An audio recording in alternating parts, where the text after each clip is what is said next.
నమస్కారం ఘంటారావానికి స్వాగతం. ముందుగా ప్రధానాంశాలు.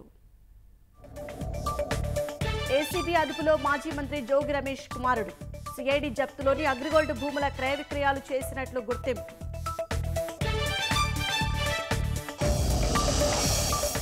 తప్పులను సరిచేసేందుకు 3 నెలలు రిజిస్ట్రేషన్లు నిలిపివేత.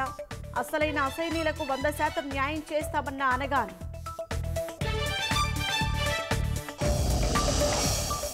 విశాఖ ఆర్కే బీచ్లోని ఓ హోటల్లో అగ్ని ప్రమాదం. భారీగా ఎగిసిన మంటల్ని ఆర్పుతున్న సిబ్బంది.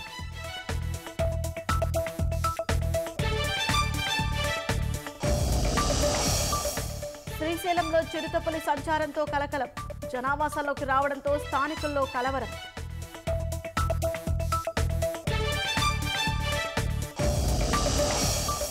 ఉత్తరాది రాష్ట్రాలను వణికిస్తున్న వర్షాలు. ప్రమాదకర స్థాయిలో నదుల్లో ప్రవాహాలు.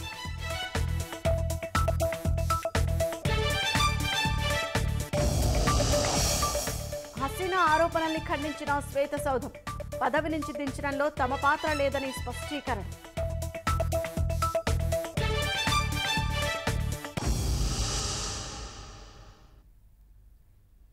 అగ్రిగోల్డ్ భూముల వ్యవహారంలో మాజీ మంత్రి జోగి రమేష్ చుట్టూ ఉచ్చు బిగుస్తోంది. ఇబ్రహీంపట్నంలో జోగి రమేష్ ఇంట్లో ఏసీబీ అధికారులు సోదాలు చేపట్టారు. అంబాపురంలో సిఐడి జప్తులో ఉన్న అగ్రిగోల్డ్ భూములను కొనుగోలు చేసి విక్రయించినట్లు గుర్తించారు. అగ్రిగోల్డ్ భూముల లావాదేవీల కేసులో A1గా ఉన్న జోగి కుమారుడు రాజీవ్ను ఏసీబీ అధికారులు అదుపులోకి తీసుకున్నారు. ఈ కేసులో జోగి రమేష్ కూడా విచారణకు రావాలని నోటీసులు ఇచ్చారు. అగ్రిగోల్డ్ భూముల వ్యవహారంలో ఏసీబీ కొరడా ఝులిపించింది. ఎన్టీఆర్ జిల్లా ఇబ్రహీంపట్నంలోని మాజీ మంత్రి జోగి రమేష్ ఇంట్లో అధికారులు తనిఖీలు చేపట్టారు. ఉదయం 5 గంటలకే 15 మంది ఏసీబీ అధికారులు జోగి ఇంటికి చేరుకుని సోదాలు నిర్వహించారు. అంబాపురంలోని అగ్రిగోల్డ్ భూముల వ్యవహారంపై తనిఖీలు చేశారు. సిఐడి జప్తులో ఉన్న అగ్రిగోల్డ్ భూములను కొనుగోలు చేసి విక్రయించినట్లు గుర్తించారు. రమేష్ ఇంట్లో ఉన్న కీలక డాక్యుమెంట్లను అధికారులు స్వాధీనం చేసుకున్నారు. అగ్రిగోల్డ్ భూముల విషయంలో జోగి రమేష్ పై ఇప్పటికే ఆరోపణలు వెల్లువెత్తాయి. చాలా మంది బాధితులు ఆయనపై ప్రభుత్వానికి ఫిర్యాదు చేశారు. మంత్రిగా ఉన్న సమయంలో అవినీతి అక్రమాలకు పాల్పడినట్లు అధికారుల దృష్టికి వచ్చింది. కిందటి నెల 2వ వారం నుంచే ఏసీబీ ఈ కేసుపై దృష్టి సారించింది. వచ్చిన ఫిర్యాదులు ఆధారాలపై నిశ్చిత పరిశీలన జరుపుతూ వస్తోంది. ఇవాళ ఉదయం ఆకస్మిక తనిఖీలు జరిపింది.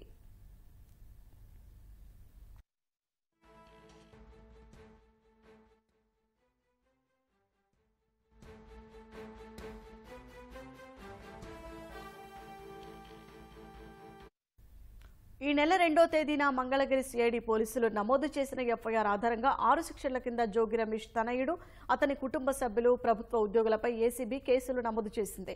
420, 409, 467, 471, 120B, 34 ఐపీసీ సెక్షన్ల కింద కేసులు నమోదు చేశారు.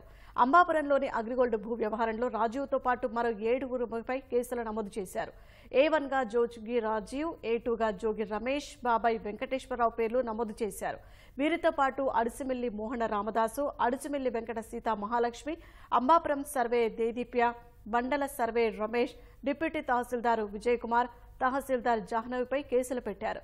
జోగి రాజీవ్ను అదుపులోకి తీసుకున్న అనంతరం తదుపరి విచారణ కోసం గొల్లపూడిలోని ఏసీబీ కార్యాలయానికి తరలించారు. జోగి రాజీవ్ను అధికారులు విచారణ చేస్తున్నారు. మండల సర్వే రమేష్, గ్రామ సర్వే దేదీప్యను ప్రశ్నిస్తున్నారు.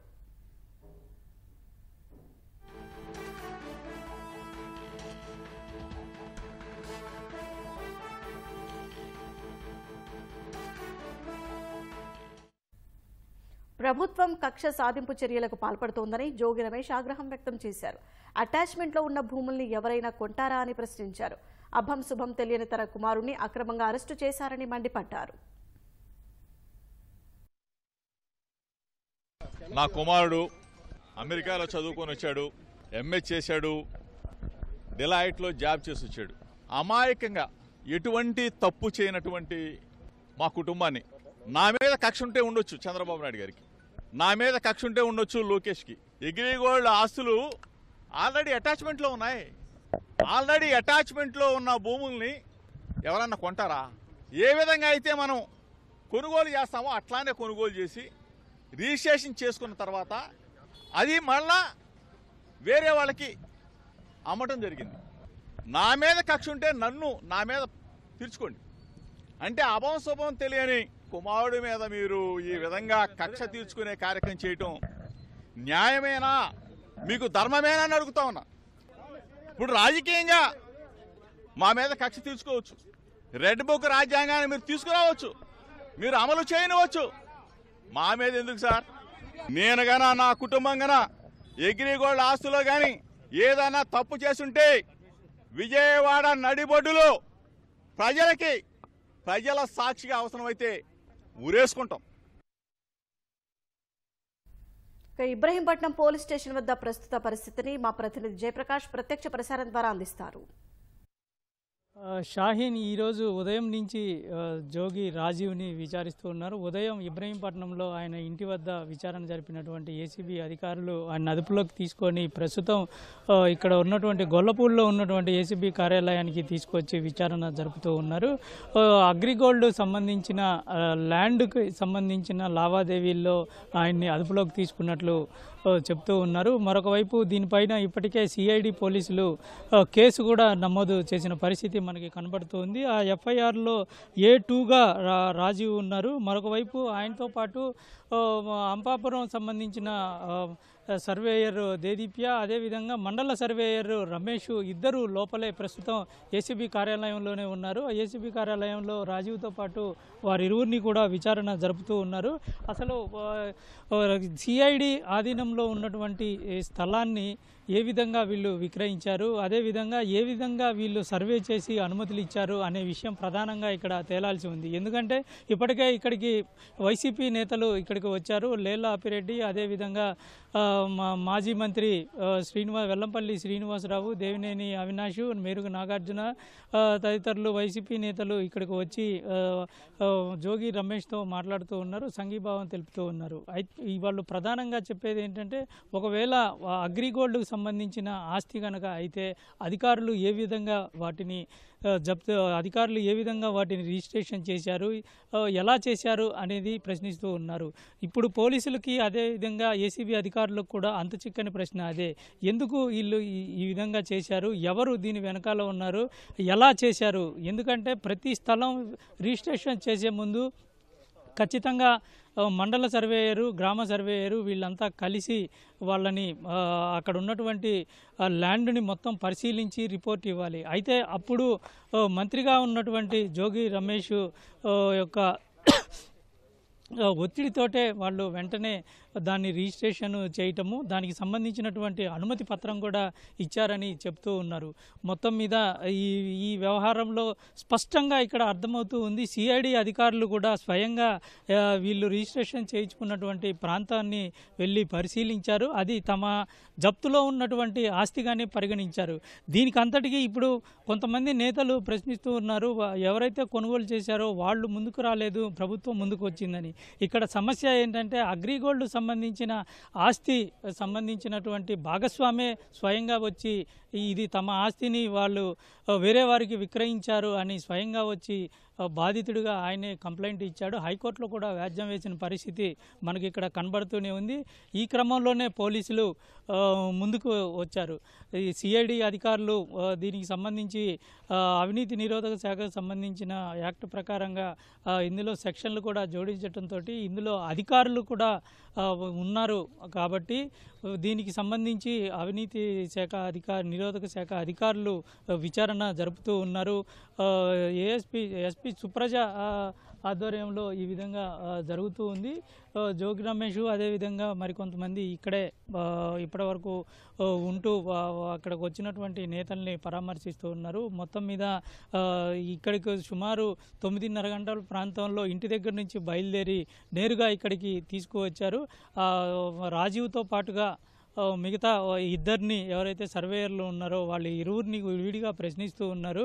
అసలు ఎప్పుడు ఈ సర్వే చేశారు, ఏ విధంగా చేశారు, అనుమతులు ఎవరు ఇచ్చారు, ఉన్నతాధికారులకి వీళ్ళు రిపోర్టు ఏమి ఇచ్చారు అనేటువంటిది చెప్తూ ఉన్నారు. అసలు ఒక సర్వే నెంబర్ నుంచి ఇంకో సర్వే నెంబర్కి మారాలంటే నిబంధనలు అనుసరించారా లేదా అనే విషయాన్ని కూడా వాళ్ళు పరిశీలిస్తూ ఉన్నారు. విచారణలో ఇవన్నీ తేలాల్సి ఉంది. అయితే దాదాపు రాజీవ్ అరెస్టు ఖరారు అనేటువంటిది చెప్పుకోవచ్చు. సాయంత్రం మొత్తం విచారణ ముగిసిన తర్వాత అధికారులు దీన్ని అధికారికంగా వెలువరించే అవకాశం అయితే మనకి కనబడుతుంది. ఇందులో స్పష్టంగా మనకి అర్థమయ్యే విషయం ఏంటంటే ఒక సర్వే నెంబరు ముందు రిజిస్ట్రేషన్ చేయించుకొని ఆ తర్వాత ఆ సర్వే నెంబరు మారింది అని చెప్పి స్పష్టంగా వాటిని మార్చారు అనేటువంటిది ఇక్కడ డాక్యుమెంట్స్ అదేవిధంగా దానికి సంబంధించిన రిజిస్ట్రేషన్ పత్రాలు కూడా అర్థమవుతూ ఉన్నాయి. ఇది పక్కాగా కనబడుతూనే ఉంది. అగ్రిగోల్డ్ సంబంధించినటువంటి ల్యాండ్ అని స్పష్టంగా అర్థమవుతూనే ఉంది. దీనికి సంబంధించి ఖచ్చితంగా పోలీసులు, అవినీతి శాఖ, నిరోధక శాఖ అధికారులు ఖచ్చితంగా అరెస్ట్ చేసే అవకాశాలు కనబడుతూ ఉన్నాయి. ఈ ప్రస్తుతం సిఐడి నమోదు చేసినటువంటి కేసులో A2గా రాజీవ్ ఉన్నారు, A1గా జోగి రమేష్, బాబాయ్ కోటేశ్వరరావు ఉన్నారు. దీంతోపాటు దేదీప్య అదేవిధంగా రమేష్ ఎవరైతే సర్వేయర్లు వాళ్ళు కూడా ఈ కేసులో నిందితులుగా ఉన్నారు. ఇందులో భాగంగానే వాళ్ళను కూడా విచారిస్తున్నారు. ఇంకా విచారణ కొనసాగుతూనే ఉంది. షాహీన్, కెమెరామెన్ సైదా, గొల్లపూడి నుంచి. తుంగభద్ర 19వ గేటు కొట్టుకుపోవడంతో తాత్కాలిక గేటు ఏర్పాటు చేసేందుకు అధికారులు తీవ్రంగా శ్రమిస్తున్నారు. స్టాప్ లాక్ గేట్ ఏర్పాటు చేసి నీటి వృధాను అరికట్టేందుకు ప్రయత్నిస్తున్నామని సాగునీటి రంగ నిపుణుడు కన్నయ్య నాయుడు తెలిపారు. మరోవైపు అధికారులతో కలిసి డ్యాం గేట్ల పటిష్టత, మరమ్మతుల పనులను మంత్రులు నిమ్మల రామానాయుడు, పయ్యావుల కేశవ్ పరిశీలించారు. నిర్వహణ లోపం వల్లే ప్రాజెక్టులకు ఇబ్బంది కలుగుతోందని మంత్రులు అన్నారు.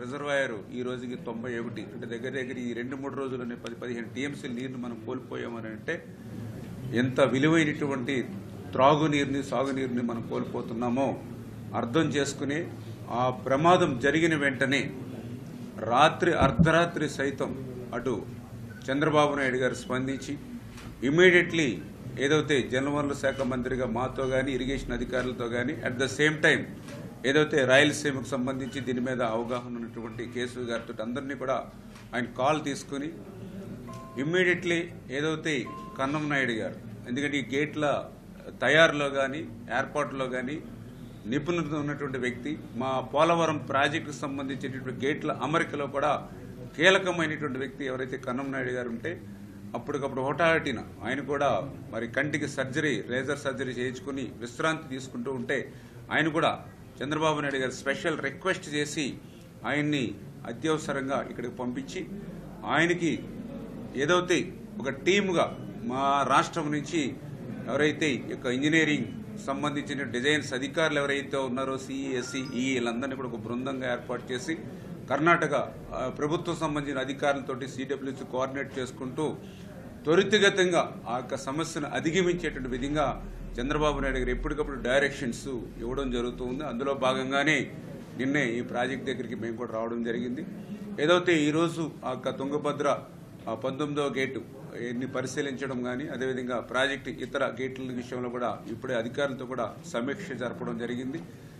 ఏదైతే 19వ గేటుకి సంబంధించి దాని సైజు 60x20 అడుగులు అంత గేట్ని ఇప్పుడు ఈ ఫ్లడ్ టైంలో అమర్చడానికి వీలు కాదు కాబట్టి కన్నం నాయుడు గారి సారథ్యంలో ఉన్నటువంటి ఇంజనీరింగ్ బృందం ఏదైతే సిడబ్ల్యూసి కూడా దాని ప్లేస్లో ఒక 5 బిట్లుగా 60x4 చొప్పున ఒక 5 గేట్లుగా తయారు చేసి 1 by 1 ఒక్కొక్కటి అమర్చుకుంటే వెళ్ళాలని ఏదైతే వాళ్ళు ప్లాన్ ఆఫ్ యాక్షన్ ఏదైతే తీసుకున్నారో దానికి అనుగుణంగా 5 బిట్లను కూడా మరి ఒక చోటని మళ్ళీ చేయాలనంటే సమయం ఆలస్యమవుతుందనే ఉద్దేశంతో మళ్ళీ జిందాలకు ఒక 3 గేట్లు, హిందుస్థానికి 1 గేటు, అదేవిధంగా నారాయణ ఇంజనీరింగ్ 1 గేటు, 5 గేట్లు కూడా అప్పజెప్పి ఏకకాలంలో పూర్తయ్యేటువంటి విధంగా దాన్ని చర్యలు తీసుకోవడం జరిగింది. ఏదైతే ఇప్పుడు కేశవ్ గారు చెప్పినట్లుగా ఆ కౌంటర్ వెయిట్ను కూడా దాన్ని కూడా మరి ఈరోజు మధ్యాహ్నం నుంచి కూడా జిందాల్ వారి సహకారంతో దాన్ని కూడా కరెక్ట్ చేసుకుని ఈ రేపు మార్నింగ్కి ఆ గేట్స్ వస్తాయనేటువంటి హోప్ ఉంది. ఆ రకంగా రేపు మార్నింగ్ నుంచి స్టార్ట్ చేసుకుని ఇక్కడ కూడా ఛాలెంజింగ్, ఎందుకంటే జనరల్గా ఆ ఫ్లో ఉన్నప్పుడు, ఆ ఫ్లడ్ వాటర్ ఉన్నప్పుడు ఆ గేట్స్ని మనం స్టాప్ బ్లాక్ గేట్స్ ఏవైతే ఉన్నాయో వాటిని ఏర్పాటు చేయడం కొంచెం క్లిష్టతరమైనటువంటి పని. అందుకని జనరల్గా ఇప్పుడు ఏదైతే ఇది దగ్గర 1633 ఏదైతే స్క్వేర్ ఫీట్కి ఫుల్ రిజర్వాయర్ కెపాసిటీ ఏదైతే ఉందో దాన్ని 1613కి అంటే టోటల్గా తగ్గిపోయిన తర్వాత ఈ గేట్స్ని అమర్చాలంటే ఈజీగా వర్క్ కొంత ముందుకెళ్తుంది. కానీ దానివల్ల 105 టీఎంసీల నుంచి 40 టీఎంసీలకి రిజర్వాయర్ కెపాసిటీ పడిపోతుంది. ఫ్యూచర్లో ఫోర్కాస్ట్లో మనకి ఫ్లడ్ వాటర్ రాకపోతే కింద రబీ మాట దేవుడు ఎరుగు ఖరీఫ్ కూడా నీరు ఉందనేటువంటి పరిస్థితి, త్రాగునీరు కూడా ఇబ్బంది అవుతుంది. ఆ ఉద్దేశంతో కరుణానాయుడు గారు ఇంజనీరింగ్ వీళ్ళందరూ కూడా మళ్ళీ సిడబ్ల్యూసీని ఒప్పించి వాళ్ళు కూడా డైరెక్షన్ పంపించి ఏదైతే 1613 అడుగుల వరకు నీటిని వృధాగా పోనివ్వకుండా అట్లీస్ట్ రేపు మార్నింగ్కి అంటే 1625 అడుగుల నీరు ఉండగా ఈ యొక్క గేట్స్ని ఆపరేట్ చేయడానికి ప్రయత్నం చేస్తూ ఉన్నారు. అది ఫలించాలని చెప్పేసి మేము కూడా కోరుకుంటూ ఉన్నాం. ఎందుకంటే అట్లా 1625లో అట్లీస్ట్ ఆ వర్క్ని మనం కనుక ఏదైనా కంప్లీట్ చేయగలిగితే దగ్గర ఇంకొక 30-40 టీఎంసీలు ఎక్సెస్ని మనం రిజర్వ్ చేసుకునేటువంటి అవకాశం ఉంటుంది. అంచేత ఆ రకంగా యుద్ధ ప్రాతిపదికన అంటే ఏదైతే అటు చంద్రబాబు నాయుడు గారు కానీ ఇటు కర్ణాటక ముఖ్యమంత్రి సిద్ధరామయ్య గారు కానీ ఏదైనా ఇద్దరు ఆలోచన ఒక్క చొక్క నీటి బొట్టు కూడా వృధాగా పోకూడదనే ఆలోచన ఏదైతే ఉందో దానికి అనుగుణంగా డైరెక్షన్స్ మనం చేస్తూ ఉన్నారు. అంచేత అట్లా ఏదైతే రేపటి నుంచి ఆ వర్క్ స్టార్ట్ అవుతే అది ఆ ప్రకృతి కూడా కొంత సహకరిస్తూ పైన కూడా ఇంకా ఇన్ఫ్లో అవుట్ఫ్లోని బట్టి క్యాలిక్యులేట్ చేసుకుంటూ మరి దాన్ని స్టార్ట్ చేసుకుని ఒక 3-4 డేస్లో కొంత మనకి అవగాహన అనేది ఆ పని ప్రారంభించిన తర్వాత వస్తుంది.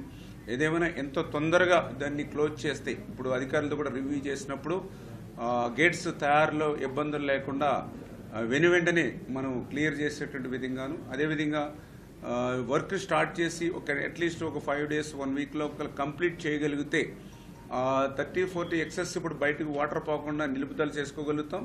అదేవిధంగా ఫోర్కాస్ట్ కూడా రేపు ఆగస్టు 15 నుంచి నవంబర్ 15 వరకు కూడా ఇంకా మనకి సెప్టెంబర్ దగ్గర ఒక 90 టీఎంసీలు యావరేజ్ నీరు ఫోర్కాస్ట్ అయితే చెప్తుంది ఆశాజనకంగా.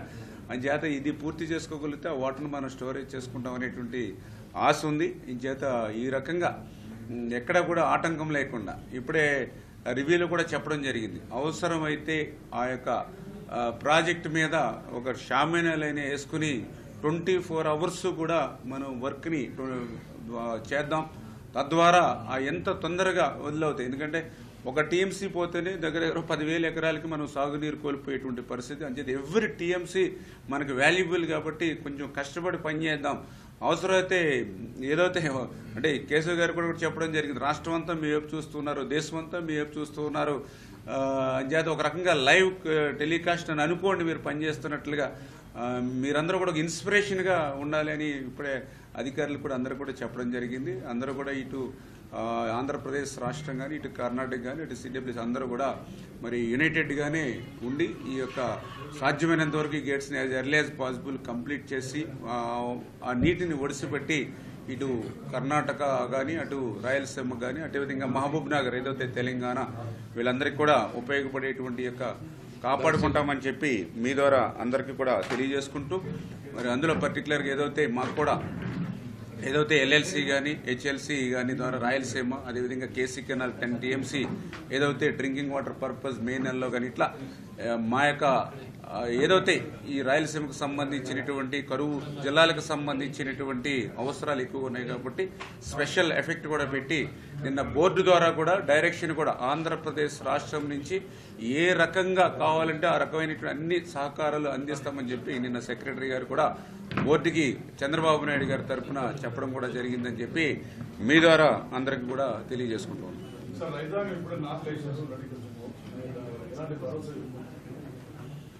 ఏదో ఒక్క మేము చెప్పాం we're putting our best effort. అంటే ఏ ఒక్క పరిష్కార మార్గాన్ని కూడా వదలటం లేదు. ఇప్పుడు మీరు చూశారు మినిస్టర్ గారు చాలా డీటెయిల్డ్గా చెప్పారు.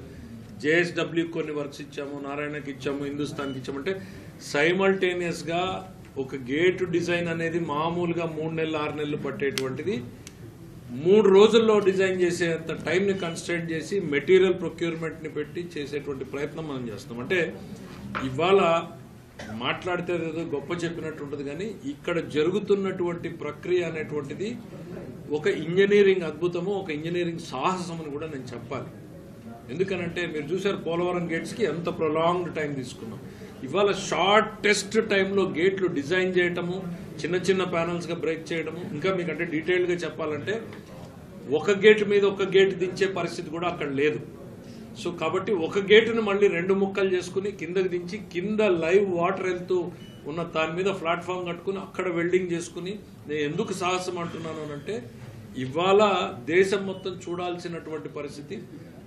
ప్రతి ఒక్కరూ కూడా ఇది విజయవంతం కావాలని ప్రేయర్ చేయాల్సినటువంటి సమయం. ఎందుకనంటే ఇట్స్ అన్ ఎక్స్పెరిమెంట్.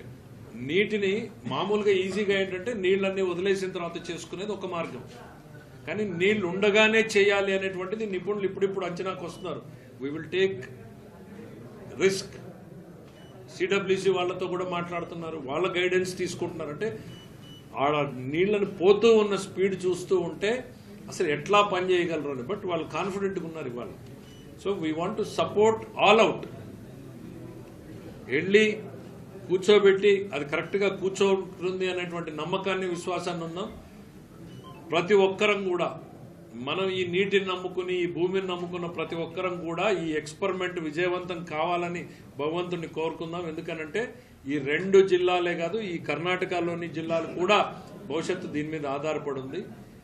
మనం రైతాంగానికి అంటే ఇందాక చెప్పాను, చాలా మంది నీళ్లు వదిలేసిన తర్వాత చేసుకోండి అన్నారు. నీళ్లు వదిలేస్తే మళ్ళీ ఫిల్ అవుతుందా లేదా, రైతులు నష్టపోతారు. పోతే కొంత డబ్బు నష్టం జరగవచ్చు. లెటర్స్ ఎక్స్పెరిమెంట్ అనే ధైర్యానికి ఇవాళ ఇంజనీరింగ్ టీం మేం కాదు, వాళ్ళు వచ్చారు ఇవాళ. Yes, we will take a call అని. సో లెటర్స్ వెయిట్, మనం ఓపిక్గా ఎదురు చూద్దాం. ఇంకా ఇక్కడ నుంచి కూడా మొత్తం అంతా చాలా డీటెయిల్డ్గా కూర్చున్న మెటీరియల్ ఎట్లా వస్తుంది, ఏ టైంకి ఏమేమి ప్లానింగ్ అనేటువంటిది కొంత వాళ్ళకి స్పేస్ ఇచ్చేసి లెటర్స్ వెయిట్ అండ్ వాచ్. ఈ నమ్ముకున్న మన ప్రేయర్స్ అన్ని కూడా నిజం కావాలి. ఈ నీళ్లు ఆపుకోగలము, విజయవంతం కావాలి. ఎందుకంటే ఇది ఒక ఇంజనీరింగ్ అద్భుతం, ఇంజనీరింగ్ సాహసం. వైసీపీ ఎమ్మెల్సీ దువ్వాడ శ్రీనివాస్ ఓ పెట్రోల్ రిఫైనరీ సంస్థ అధికారిని బెదిరిస్తూ మాట్లాడిన ఆడియో సామాజిక మాధ్యమాల్లో వైరల్గా మారింది. ఇప్పటికే కుటుంబ విభేదాలతో వీధిన పడ్డ దువ్వాడ ఈ వివాదంతో మరింత ఇరుకున పడ్డారు. శ్రీకాకుళం జిల్లా టెక్కలి మండలం తలగాంలో దువ్వాడ సన్నిహితురాలు దివ్యల మాధురికి చెందిన పెట్రోల్ బంక్ ఉంది. దాని అనుమతులు తక్షణమే పునరుద్ధరించాలని సంబంధిత రిఫైనరీకి చెందిన అధికారిని శ్రీనివాస్ ఫోన్లో బెదిరించారు. మూలపేట గ్రీన్ఫీల్డ్ పోర్టు నిర్మాణానికి రోజుకు 20,000 లీటర్ల ఇంధనం అవసరమవుతుందని, వెంటనే అనుమతులు పునరుద్ధరించాలని శ్రీనివాస్ హెచ్చరించారు. ఆ బంకు అనుమతులు ఎప్పుడో రద్దయ్యాయని, డీలర్షిప్ కూడా తొలగించామని, పునరుద్ధరణ అసాధ్యమని చెప్పారు. దీంతో ఇద్దరి మధ్య మాటామాటా పెరిగింది. పై అధికారులకు చెప్పారని, వారు చెప్పినా మీరు ఎందుకు చేయడం లేదని ఎమ్మెల్సీ దువ్వాడ ఆయన్ను తీవ్ర స్వరంతో హెచ్చరించారు. నేను ఎమ్మెల్సీ దువ్వాడ శ్రీనివాస్ మాట్లాడుతున్నానండి. ఓకే, చెప్పండి. ఇప్పుడు మనం బంక్ ఒకటి మాట్లాడాం తలగాం దగ్గర, ఇప్పుడు మా మాధురి వాళ్ళది. అది ప్రాసెస్ మీ పై ఆఫీసర్స్ తో కూడా మాట్లాడాను. మీకు అబ్జెక్టారంట. అది ఫర్దర్ ఒక లెటర్ కూడా పెట్టారు. ఎంతవరకు వచ్చింది? మాకు ఆ బంక్ అర్జెంట్ గా కావాలి. It has to be reopened as soon as possible. It cannot be done as soon as possible. It has been terminated. మీ పై ఆఫీసర్స్ అయిపోతుంది మీతో అంటే ఏంటి ఇవ్వాలనుకుంటున్నారో లేదా ఏంటి చెప్పండి నాకు. It has been terminated. Okay. I know that. Already నేను వచ్చి విశాఖపట్నం వచ్చి అని మీరు అంటే అలాగా మాకు వినండి సార్ మాకు పర్ డే 10 to 20,000 లీటర్స్ నాకు కావాలి పోర్ట్ కోసం. కాబట్టి ఇవన్నీ first of all pump related ఎవరైనా కూడా ఫ్రాంచైజీ అనే వాళ్ళే మాట్లాడాలి. ఓకే, మీరు ఫోన్ చేసి మీరు మాట్లాడితే అది అవ్వదు కదా. You're not a point of contact. I am the authorized person for that. You're not an authorized person. Are you arguing with me? I'm not arguing with me. I'm not arguing with then you. Then how you are saying You're not an authorized person. I am an authorized. So you should not speak like that. You should not tell like that. Speak like that. I am asking me, your DM and they didn't speak like that. 1 minute. You're not authorized person. If not authorized person as an MLC, why should I speak with you? What is the necessity to speak with you? Don't speak with me. Why should I speak with you? What is the necessity to speak with you? Don't speak with me. I am not a roadside person. Why should I speak with you? What is the necessity to speak with you? Don't speak with me, please. I am asking you, your manager, your DM told me, your DM told me to speak with you. Your DM told me, listen, ask your DM. Don't shout. Ask your DM. Don't shout. అసలైన assigned భూముల లబ్ధిదారుల ప్రయోజనాల కోసమే 3 నెలల registration నిలిపివేసినట్లు revenue స్టాంపుల రిజిస్ట్రేషన్ల శాఖ మంత్రి అనగాని సత్యప్రసాద్ స్పష్టం చేశారు. గత ప్రభుత్వంలో వైసీపీ నేతలు కుట్రపూరితంగా ఎస్సీ ఎస్టీల అసైన్డ్ భూములను చౌకగా కొట్టేశారని మండిపడ్డారు. అసైన్డ్ చట్టానికి సవరణ వస్తుందని ముందే తెలుసుకుని వైసీపీ నేతలు ఒరిజినల్ అసైన్ల నుంచి అతి తక్కువ ధరలకే భూములను కొనేశారని ఆక్షేపించారు. నిబంధనలకు విరుద్ధంగా అనర్హులకు అసైన్డ్ భూములను ఫ్రీహోల్డ్ చేశారన్నారు. కొన్ని ప్రభుత్వ భూములను కూడా నిషేధిత జాబితా నుంచి ఫ్రీహోల్డ్ చేశారని తెలిపారు. ప్రజా అవసరాలకు ఉంచిన ప్రభుత్వ భూములను ఫ్రీహోల్డ్ చేసి రిజిస్ట్రేషన్లు చేశారని మండిపడ్డారు. రిజిస్టర్ అయిన అసైన్డ్ భూముల్లో కొన్ని నిబంధనలకు విరుద్ధంగా గిఫ్ట్ డీడ్లుగా చేసి ప్రభుత్వ ఆదాయానికి గండి కొట్టారన్నారు. 20 ఏళ్ల పరిమితి దాటని భూములను కూడా ఫ్రీహోల్డ్ చేసినట్లు గుర్తించామన్నారు.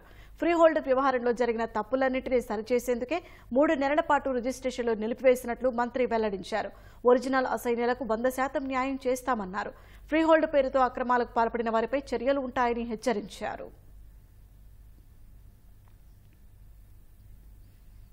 ముఖ్యమంత్రి చంద్రబాబు నిర్ణయంతో విశాఖ స్థానిక సంస్థల ఎమ్మెల్సీ ఉప ఎన్నికలకు దూరంగా కూటమి ఉండనుంది. నేతలతో జరిపిన టెలికాన్ఫరెన్స్ లో అధినేత తన అభిప్రాయాన్ని వ్యక్తం చేశారు.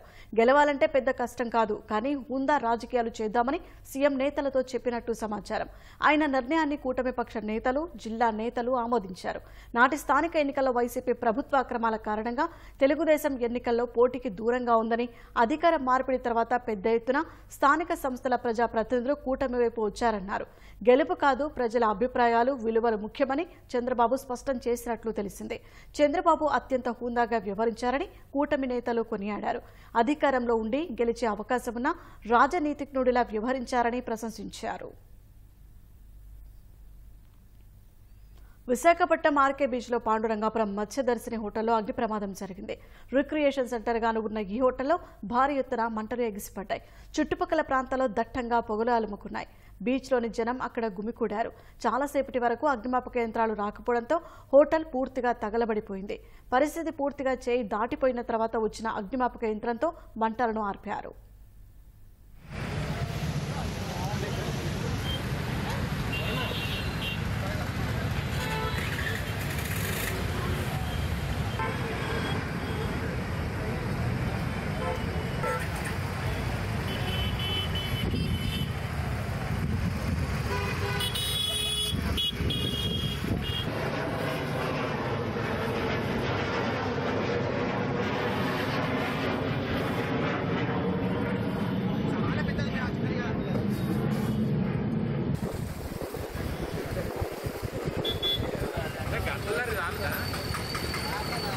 రాలే మరి